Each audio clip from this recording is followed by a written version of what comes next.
തരുൺമൂർത്തി മോഹൻലാലിനെ നായകനാക്കി ഒരുക്കിയ സിനിമയാണ് തുടരും. മികച്ച അഭിപ്രായങ്ങൾ നേടിയ സിനിമ വലിയ വിജയമാണ് സ്വന്തമാക്കിയതും. മോഹൻലാൽ, ശോഭന കൂട്ടുകെട്ട് വർഷങ്ങൾക്ക് ശേഷം വീണ്ടും ഒന്നിച്ച ചിത്രം കൂടിയായിരുന്നു തുടരും.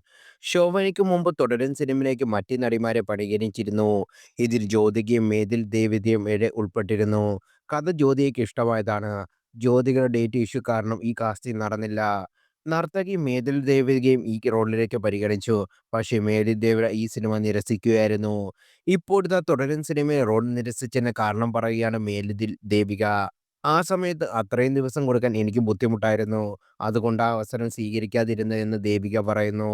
സിനിമ ഒരിക്കലും തന്നെ മോഹിപ്പിച്ചിട്ടില്ലെന്ന് ദേവിക തന്നെ നേരത്തെ വ്യക്തമാക്കിയിരുന്നു.